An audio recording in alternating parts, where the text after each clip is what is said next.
하락한다고 그럼 매수 기회가 되겠네? 라고 생각하실 수도 있지만 지금 시장 되게 안 좋은데 의외로 지금 중국은 살살 오르고 네, 안녕하세요. 요일이치 영은입니다. 요새 주식 투자하면 절대 이분의 말을 놓치면 안 되는데요. 바로 파월 의장입니다. 이 파월 의장이 지난 11월 정말 오랜만에 주식시장에 우호적인 발언을 했습니다. 금리 인상 속도를 좀 조절을 하겠다, 무리해서 급박하게 올리지 않겠다라는 정말 오랜만에 비둘기적인 발언을 했어요. 그 결과 어떻게 됐어요? 나스닥 4%, 애플, 마이크로소프트, 한국 시장 할 거 없이 모두 다 올랐잖아요. 그만큼 지금 시장에서는 금리 인상을 할 건지 또 멈출 건지 어디까지 갈 건지 이거에 대해서 굉장히 많은 투자자들의 관심이 몰려 있다는 거거든요. 그래서 지금 파월의 말에 더욱더 주목을 할 수밖에 없죠. 그런데 이게 웬일이에요? 2주도 채 지나지 않아서 조금씩 올라가고 있던 주식시장이 다 미끄러졌어요. 산타랠리를 기대하고 있었는데 산타랠리는커녕 지금 산타가 없는 굴뚝도 다 패고 있다니까요. 아니 파월이 곳에 말을 바꿨나? 내 허락도 없이? 허락 받을 필요 없죠. 그건 또 아니었고요. 바로 이 지표 때문입니다. 바로 고용 지표요. 이 고용 지표가 물가에 상당히 영향을 끼치는 지표이기 때문에 이런 결과가 나타났는데요. 생각보다 괜찮게 나왔어요. 참 아이러니하죠. 괜찮게 나왔는데 주식시장은 내려가는 이 아이러니한 상황이 이어지고 있습니다. 제조업 지수가 먼저 발표가 됐거든요. 제조업 지수는 경기가 확장되는 건가 아니면 조금 축소되는 건가를 좀 보여줄 수 있는 지표인데요. 생각보다 견조하게 나와서 그러면 경기 침체를 걱정할 필요가 없겠네? 라고 가정을 할 수 있게 되는 거고, 그렇게 될 경우 금리 인상을 해도 문제가 없겠네. 우리가 조금 더 부채를 회수해도 괜찮겠네. 라는 판단이 서기 때문에 이 제조업 지수가 견조하게 나온 게 오히려 주식시장에는 악재였던 겁니다. 하나 더, 바로 고용임금 상승률인데요. 이 고용임금 상승이 굉장히 중요해요. 제조업 종에 일하시는 분들의 임금은 그렇게 크게 영향을 끼치지 않거든요. 제조업종의 상품 가격은 이제 환율이나 원자재 가격 이런 게 더 영향을 많이 받거든요. 근데 여기가 중요해요. 서비스 업종에서 임금이 상승될 경우 그 상승분이 어디로 전이되냐? 바로 상품 가격, 서비스 가격에 전이가 됩니다. 왜냐면 이거를 판매하는 사람들도 손해보면서 장사할 수는 없잖아요.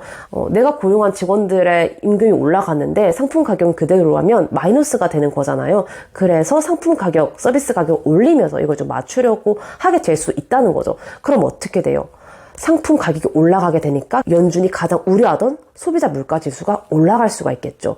연준의 목표는 안정적인 물가 상승률을 유지하는 게 목표예요. 한참 넘어섰긴 하지만 2%대를 유지하는 게 목표라고 합니다. 지난 11월 달에 7% 찍혀가지고 그거에 좋아가지고 주식시장이 막 환호를 했던 그런 시장이었거든요. 그만큼 이 소비자 물가 지수가 굉장히 중요한 역할을 하는데요.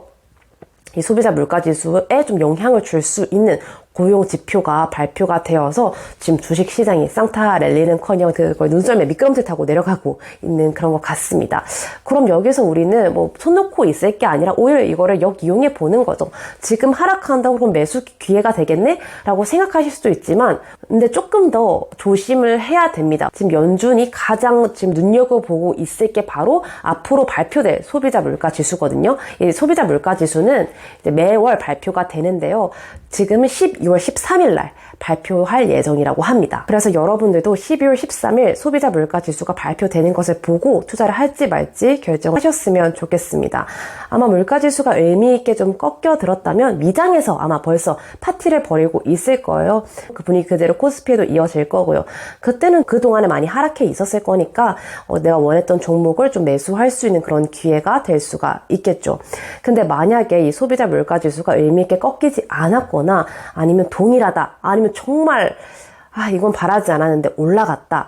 그러면 정말 당분간은 MTS 키시지 마시고 이렇게 좋은 거 나는 자연인이다 이런 거 보면서 마음을 좀 캄다운하고 있어야 될 것 같습니다.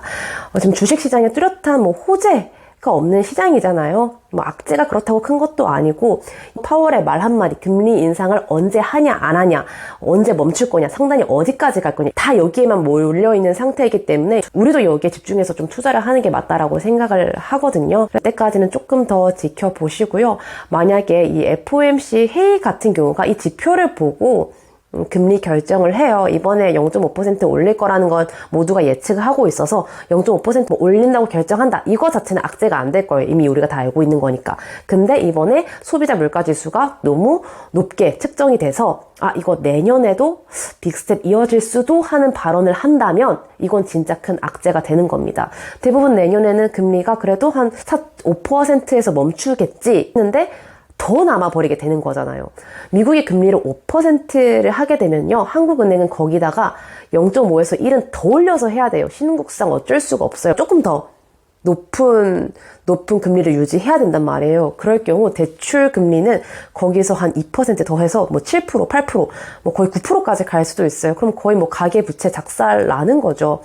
그래서 이런 결과까지 안 가려면 지금 12월 13일에 나오는 소비자 물가지수가 굉장히 중요하다라고 저는 생각을 하고 있습니다. 요즘 저 많이 사지도 않는데 소비자 물가지수 잘 나다치겠죠? 조금 더 시향 얘기를 해보자면 나스닥, 한국 지금 시장 되게 안 좋은데 의외로 지금 중국은 살살 오르고 있거든요. 그래서 중국 증시는 왜 또 따로 놀고 있지 하고 봤더니만 모건 스탠리에서 중국 시장 전망을 2년 만에 되게 긍정적으로 평가를 했습니다.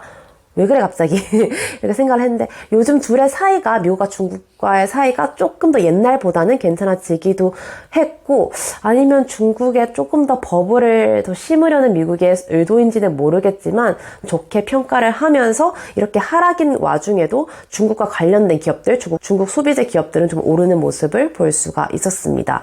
중국 전기차 ETF, 타이거 차이나 전기차 ETF 제가 옛날에 소개했던 그 ETF를 하고 계시다면 이런 전망이 호재가 될 거라고 생각을 해요. 전기차 업종이 절대 내수만으로는 할 수 없는 업종이거든요. 중국이라면 가능할 수도 있어요.